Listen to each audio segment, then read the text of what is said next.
आज़ाद भारत के इतिहास में पहली बार किसी महिला को फांसी दी जाएगी। इसके लिए उत्तर प्रदेश की एकमात्र महिला जेल मथुरा कारागार में तैयारियां शुरू हो चुकी हैं। निर्भया कांड के दोषियों को फांसी पर लटकाने वाले पवन जल्लाद जेल का दौरा कर फांसी स्थल का निरीक्षण भी कर चुके हैं। डेथ वारंट जारी होते ही फांसी दे दी जाएगी। नमस्कार, मेरा नाम मंजूर अहमद है और आप देख रहे हैं तर्कस। आज़ादी के बाद भारत के इतिहास में पहली बार किसी महिला को फांसी दी जाएगी। इसके लिए देश के एकमात्र जेल उत्तर प्रदेश के मथुरा कारागार में तैयारियां लगभग पूरी हो चुकी हैं और पुलिस अधिकारियों का कहना है कि फांसी की तारीख अभी तय नहीं हुई है, लेकिन डेथ वारंट जारी होती है दोषी शबनम और उसके प्रेमी सलीम को एक साथ फांसी पर लटका दिया जाएगा। अब आपको बताते हैं पूरी घटना के पीछे कहानी क्या है। यूपी के अमरोहा जिले के क्षेत्र हसनपुर के गाँव बावन खेड़ी के पेशे से अध्यापक रहे शौकत अली की शबनम इकलौती बेटी थी। सरकारी नौकरी, जमींदारों जैसी हैसियत और इकलौती बेटी होने के नाते पिता ने शबनम को बड़े लाड प्यार से पाला था और कुछ बड़ा बनाने की तमन्ना पाले शौकत अली ने बेटी को अंग्रेजी और भूगोल में एमए भी कराया था। लेकिन पिता के आंखों के सामने उस वक्त गुबार छा गया जब उन्हें पता चला कि मेरी बेटी 5वीं फेल और पेशे से मजदूर सलीम से प्यार करती है। जानकारी के बाद परिवार ने इस रिश्ते का विरोध करना शुरू कर दिया और इसको लेकर घर वाले शबनम को कभी कभी मार भी देते थे।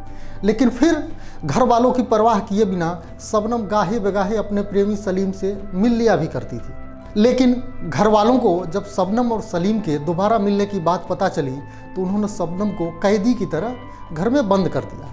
यानी परिवार के सदस्य शबनम पर दिन रात निगाह रखने लगे।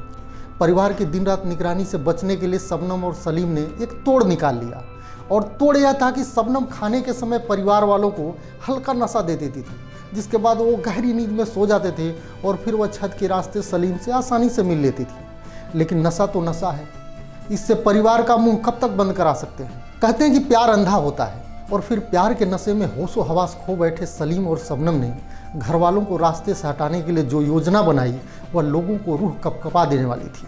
शबनम और सलीम ने प्यार में रुकावट बन रहे परिवार के सभी सदस्यों को रास्ते से हटाने की ठानी और 14 अप्रैल 2008 की रात को अपने प्रेमी सलीम के साथ मिलकर शबनम ने ऐसा खूनी खेल खेला जिसे सुनकर पूरा देश सिहर गया। शबनम ने सलीम को छत के रास्ते घर पर बुलाया और नशे की हालत में सो रहे परिवार के 7 लोगों को कुल्हाड़ियों से काटकर मौत के घाट उतार दिया। मरने वालों में शबनम के पिता शौकत अली, माँ हाशमी, बड़े भाई अनीस, भाभी अंजुम और 10 महीने का भतीजा अर्श और घर के दूसरे लोग शामिल थे। सभी को मारने के बाद प्लान के अनुसार सलीम तो फरार हो गया, लेकिन शबनम जोर जोर से दहाड़े मारकर रोने लगी, जिसके बाद गांव के लोग और पुलिस टीम मौके पर पहुंची। शुरुआती जांच में शबनम ने पुलिस को बताया कि उसके घर में चोर घुस गए थे और सो रहे परिवार को कुल्हाड़ियों से काटकर मार दिया। लेकिन वह इसलिए बच गई क्योंकि वह बाथरूम में बंद हो गई थी। लेकिन जब पुलिस ने देखा कि चोर घर का कोई सामान नहीं ले गए और झगड़े के दौरान परिवार के लोगों ने कोई विरोध नहीं किया है तो पुलिस को शक हुआ।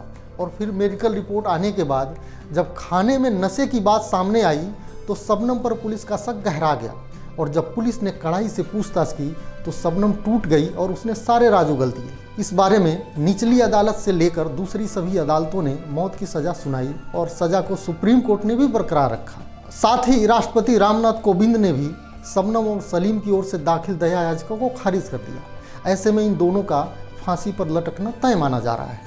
बता दें कि मथुरा जेल में 150 साल पहले फांसी घर बनाया गया था। दया याचिका खारिज होने के बाद फांसी घर में तैयारियां शुरू हो चुकी हैं।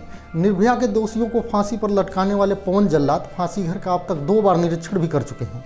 पुलिस का कहना है कि फांसी की तारीख अभी तय नहीं हुई है, लेकिन डेथ वारंट जारी होते ही शबनम और सलीम को फांसी पर लटका दिया जाएगा। यह खबर आपको कैसी लगी हमें कमेंट में ज़रूर बताएं।